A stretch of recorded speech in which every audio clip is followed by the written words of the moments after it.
Hi everyone, thanks for tuning in for a second week of Comic Cuts on Video. I wanted to talk about the new Rocket book and just to discuss its place alongside Eagle, which celebrated its 70th anniversary this week.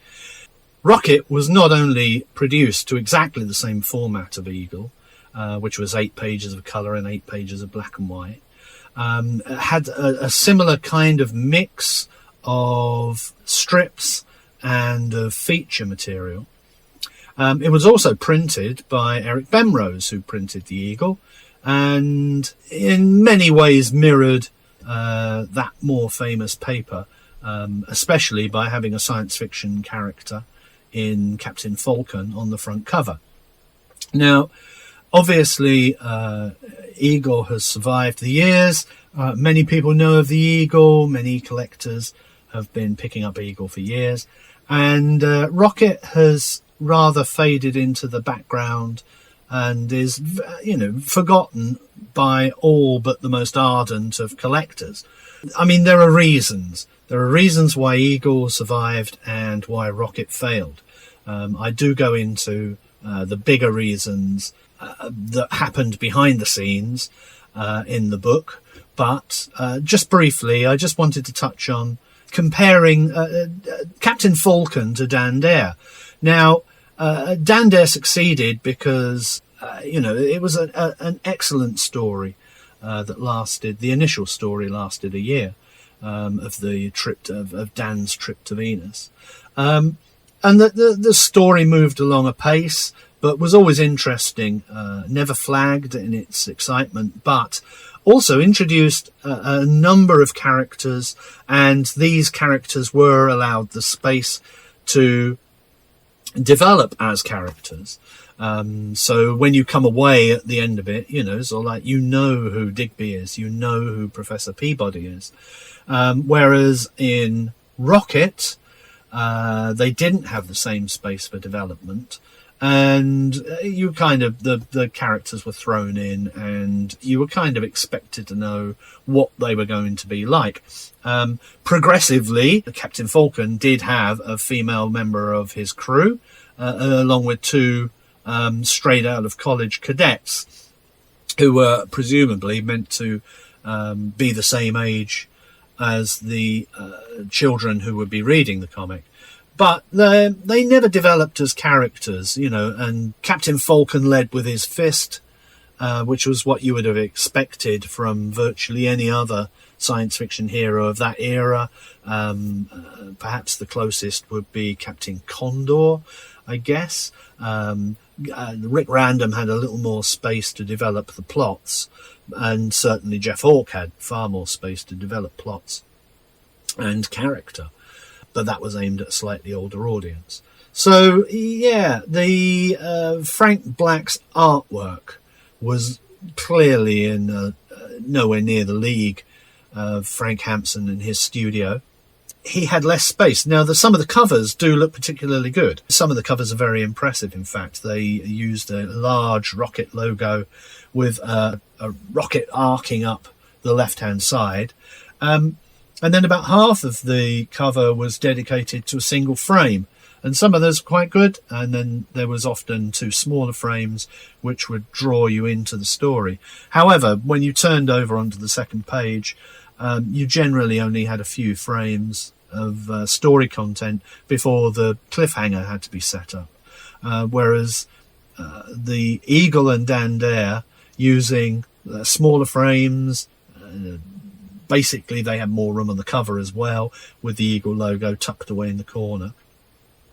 It did mean that there was more story content per episode, and, each weekly read was far more satisfying. Perhaps it's no surprise that Dan Dare has survived the years and survived within people's memories and within the collecting community.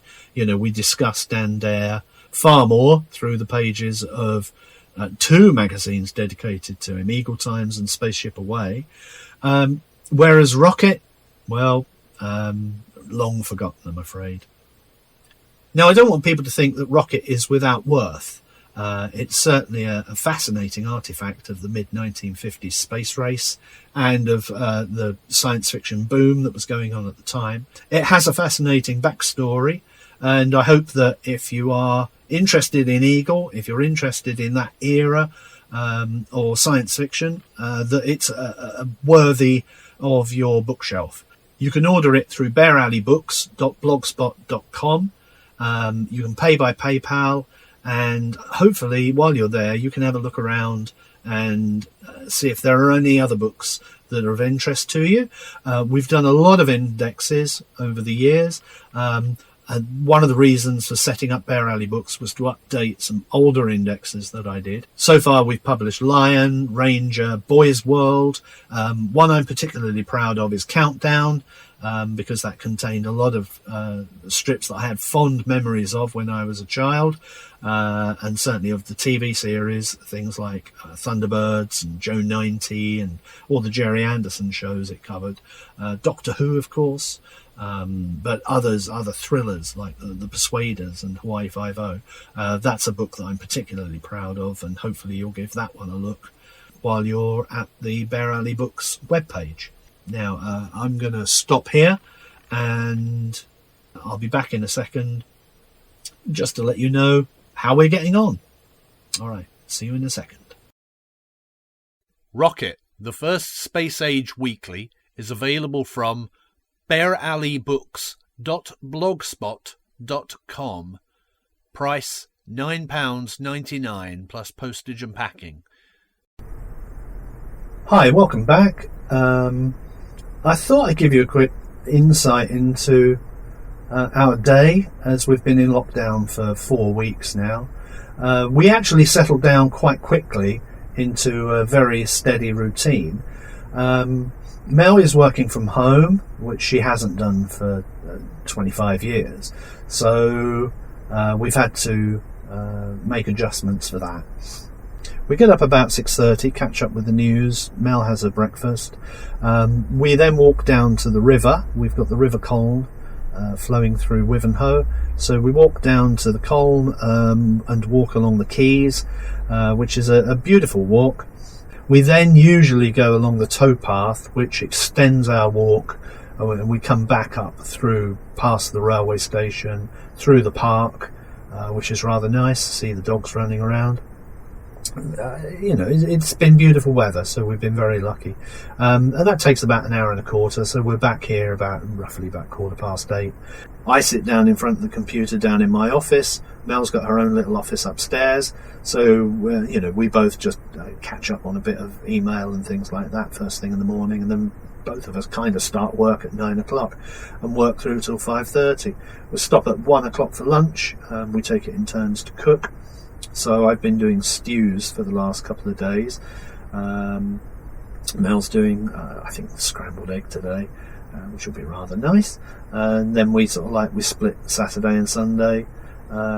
So we'll probably have pizzas Saturday night, and then I've got a chicken for Sunday lunch. We go out for a second walk about 5:30, just to get the kinks out of our body, having sat here for some hours. We tend to walk around the houses. We avoid the main road by walking around roads that are parallel to the main road. So it's quite a nice, pleasant, leafy sort of area. So it's actually quite a nice walk. We tend then to walk down through the park again, and